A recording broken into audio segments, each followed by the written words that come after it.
헬창이라 함을 간략히 설명하자면 피트니스 문화의 고도로 매니악한 심취 수준을 가지고 있는 사람을 지칭한다 할 수 있겠죠. 피트니스는 미국에서 탄생한 문화입니다.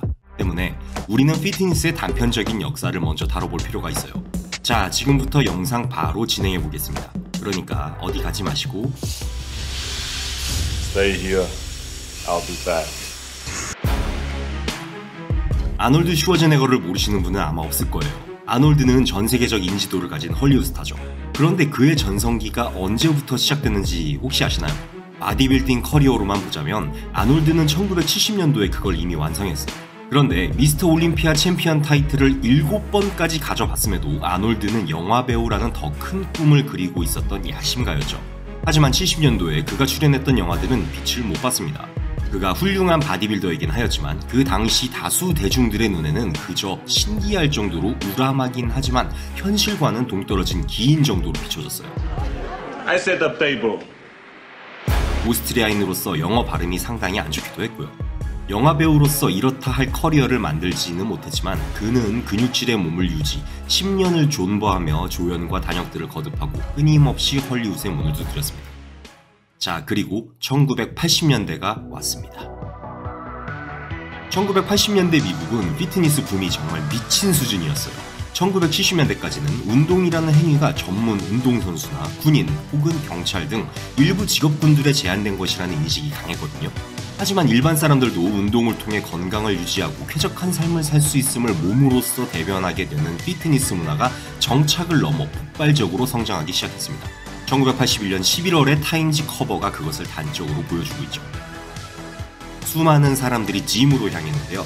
그러자 미국의 짐들은 이때 처음으로 실내에 냉난방 시설을 도입하고 최첨단의 웨이트 머신들을 들여오며 사람들을 맞이합니다. 지금의 우리가 피트니스 클럽이라고 부르는 상업형 체육관의 구색을 갖추게 된 시점이죠. 사람들이 짐에서 열심히 운동을 마치고 귀가해 TV를 켜면 또 이런 게 나왔어요. 집 안팎으로 어딜 가나 운동을 하는 모습들이었던 거죠. 이 영상을 보시는 40대 분들은 잘 아실 텐데요. 예전엔 VCR이라고 해서 가정용 비디오 플레이어가 있었어요. 여기에 VHS라는 비디오 테이프를 구입하거나 대여를 해서 여기 넣어서 재생하는 방식이었는데 미국에서 1982년부터 1987년도까지 한 해도 빠짐없이 판매량 1위를 기록했던 VHS가 제인 폰다의 에어로빅 비디오였어요. 이 당시 에어로빅은 여자도 힘차게 운동할 수 있다라는 새로운 사조를 만들기도 했고 레오타드의 레그워머를 여자들의 국민 패션으로 만들어버리고 요즘 이런 게 당시엔 이런 거였다고 보시면 돼요. 이 룩으로 도배가 된 한 편의 뮤직비디오가 있는데요. 1981년 올리비아 뉴튼 존이 발표한 곡, 무려 노래 제목이 피지컬입니다. 피지컬은 그의 빌보드 핫백에서 10주 동안 1위를 기록하고 200만 장을 팔아치우는 기여몰토합니다. 피트니스의 파급력이 그 당시 얼마나 문화 전반 곳곳에 영향을 미쳤는지 이제 감이 좀 오시죠? 그냥 그때 미국인 절반이 요즘 우리가 말하는 헬창들이었다고 봐도 무방할 정도예요. 바디빌딩 역시 이 흐름에서 본격적인 황금기를 맞이하게 됩니다. 더욱 많은 사람들이 바디빌더의 꿈에 도전하죠. 바디빌더 커리어를 이미 10년 전에 완성하고 영화배우로서 도전을 하고 있던 아놀드는 물 만난 물고기였던 셈입니다. It's showtime. 70년대 아놀드가 현실과 동떨어지고 대중들에게 괴리감이 있던 캐릭터였다면 80년대 아놀드는 수많은 미국인들의 워너비였습니다. 남성들은 운동을 열심히 해서 아놀드처럼 되고 싶다라며 롤모델로서 그를 동경했고 여성들은 그를 섹시하다라고 했어요. 10년을 존버 탔던 아놀드는 피트니스의 대유행 흐름에 힘입어 터미네이터와 코난, 코만도, 프레데터 등 찍는 영화마다 대흥행을 기록하며 액션 스타이자 80년대 헐리우드의 아이콘으로 등극하게 됩니다. 네, 1980년대 미국은 피트니스의 파티였습니다. 그럼 이때 한국은 어땠을까요? 소위 운동장 뺑뺑이라는 게 있습니다. 국내 체육계에는 이 잔재가 아직도 남아있기도 한데요. 운동이라 하면 일단 운동장 10바퀴 20바퀴 돌고 시작하는 거죠. 체계적인 근대식 체육이 도입되기 전 우리나라에서 몸을 쓴다라는 개념은 극기, 심신수련 이런 차원의 성격이 매우 짙었습니다. 이게 틀린 건 아니지만 운동의 전부는 아니잖아요. 하지만 꽤 오랜 시간 동안 이렇게 비체계적이고 일방적인 육체적 활동들이 마치 운동의 본질을 대체하던 시절이 있었어요. 이 뿌리를 거슬러 올라가자면 신라의 화랑도나 고려 무신정권까지 이야기를 꺼내야 되는데 우리가 또 그럴 시간은 없잖아요. Anyway, 1967년 서울 종로 2가에 YMCA 회관이 리모델링됩니다. 이 시기 여기를 비롯해서 대중들을 위한 현대적 체육시설들이 늘어나고 여러 랩코치 프로그램들이 전파되기 시작해요. 육체미에서 보디빌딩으로 정식 명칭이 변경되고 도장이라고 불렸던 곳들이 헬스클럽으로 명명되기 시작합니다. 1970년대에는 아시아 단체인 ABBF에 가입, 1981년에는 드디어 IFBB에 가입이 되면서 서서히 피트니스 문화가 기반을 잡기 시작합니다만 인기가 없었어요. 헬스는 매니아적인 취미군이라는 인식이 파다했죠. 동시대의 미국인들처럼 아놀드 같은 인물을 다수가 동경하기에는 무리가 있는 여러 가지 복합적인 이유들이 있었는데, 첫 번째로 일단 몸에서 근육을 관찰할 수 있다는 게 지금처럼 희소성이 있는 게 아니었어요. 비만이 되기 쉬운 식단들이 대중화되어 있지 않았고 날씬한 사람들이 대부분인 세상이었습니다. 목욕탕을 가면 식스팩 있는 남자들이 적지 않던 시절이에요. 아놀드가 헐리우드를 점령했던 이 시절에 국내에서 근육 캐릭터로 유명했던 분은 뽀빠이 아저씨 이상용 씨였어요. 갭이 크죠. 개발도상국 시절이었던 80년대에는 치안도 지금만큼 확립되지 못했던 때라 시간과 돈을 투자해 운동을 하자면 피트니스보다는 합기도나 태권도, 권투 등 만일의 상황에 대비해 더 효용성 있는 투기 종목들이 더 선호됐습니다. 하지만 에어로빅만큼은 미국처럼 여성들에게 인기가 많았죠. 자, 시간이 없어요. 90년대로 바로 넘어갑니다.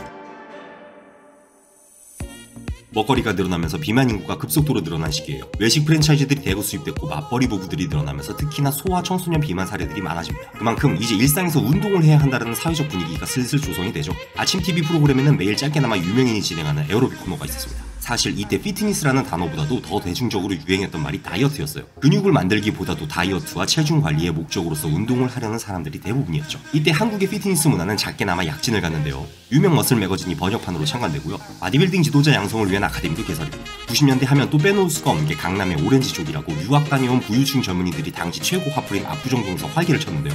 오렌지족처럼 미국의 여러 문화를 직접 겪고 온 사람들이 대폭 늘어난 시기이기도 합니다. 그래서일까요? 국내 바디빌더들도 본격적으로 거대화되기 시작한 시점이 90년대입니다. 천조국에서 그냥 이걸 배워온 거. 90년대 후반 유명한 근육질 연예인으로는 클론의 구진엽 씨가 있었는데요. 와, 멋있다라고 하긴 해도 그다지 따라하려는 남자들이 많지는 않았어요. 약진이 있긴 했지만 피트니스가 80년대보다 더 대중적이 됐다고 하기엔 전반적으로 아직도 뭔가 부족했다 할 수 있는 90년대였습니다. 하지만 2000년대는 달랐죠.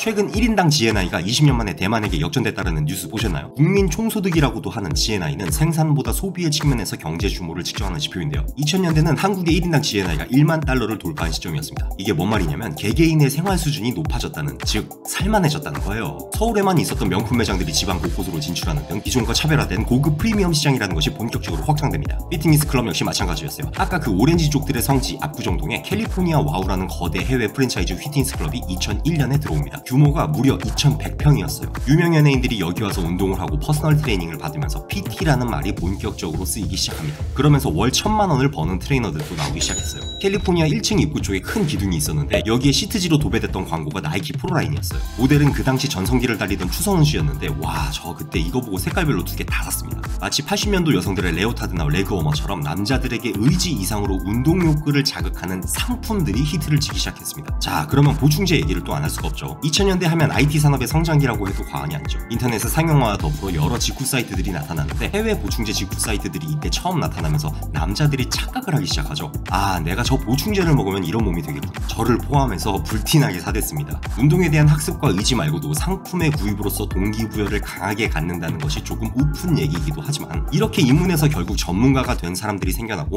이어져 전반적인 시장이 몸집을 키우는데 기여했다는 건 무시할 수 없는 사실이죠. 2000년대 키워드 중 하나라면 얼짱에 이어 몸짱이라는 말이 탄생했다는 건데요. 누가 원조냐 말이 많을 수 있는데 솔직히 배우 권상우 씨가 장본인이라고 할 수 있어요. 에피소드 하나 얘기하자면 그 당시 만나던 여자친구랑 말죽거리 잔혹사라는 영화를 봤거든요. 얘가 당시 프레스코에서 서빙을 하고 있었는데 알바 때문에 피곤해서 영화 볼 때마다 자는 거예요. 그래서 항상 빡쳤는데 권상우 씨가 상타라고 쌍절곤 돌리니까 어머어머 하면서 자더니 눈이 번쩍 떠지는 거예요. 아, 그때 느꼈죠. 남자는 운동을 해야 되는구나. 뭐 암튼 지금은 학부형이 됐겠지만 미경아 잘 사니? 헤테로섹슈얼이라는 마케팅 용어도 가세하면서 꾸미는 남자들의 시대가 도래하게 됩니다. 권상우, 조인성 씨 같은 최고의 주가를 달리던 남자 연예인들을 앞세워서 남성 화장품들의 런칭도 많아졌어요. 그루밍이라는 단어도 이때 나오기 시작하고 좋은 피부와 더불어 근육질의 몸이 멋진 남성의 조건이라는 인식을 확실하게 다지게 된 것이 2000년대인 만큼 피트니스 문화의 전성기로 들어서게 됐습니다. 인터넷을 통해 몸 만들기에 대한 정보가 보급되고 여러 제품들을 이용하게 되면서 피트니스적 행동 양식을 적극 수용하는 매니아들이 늘어나게 됐죠. 어찌 보면 이들을 1세대 헬창들이었다고 할 수 있습니다.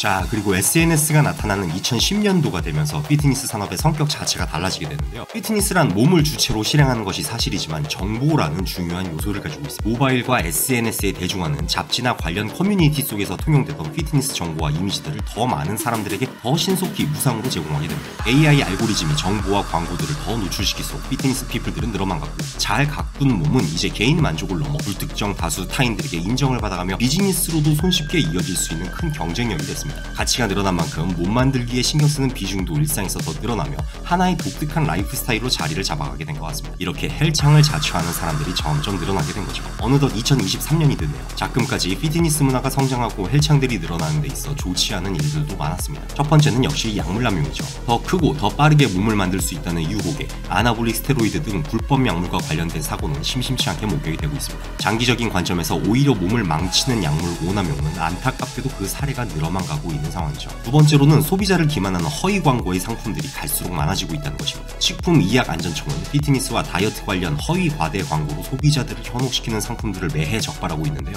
처벌이 약한 것일까요? 인스타와 유튜브를 보다 보면 유명 인플루언서들을 앞세워 전혀 효험이 있을 수가 없어 보이는 제품들의 광고가 멈추지 않고 있습니다. 최근에는 허위 광고 말고도 성분 함량이 사실과 달리 표기된 식품들이 말썽을 일으켰죠. 중국에서나 볼 법한 이런 일들이 한국에서 일어났다는 것, 과도하게 급성장하는 피트니스 문화의 부작용이라고 볼 수 있는 것일까요?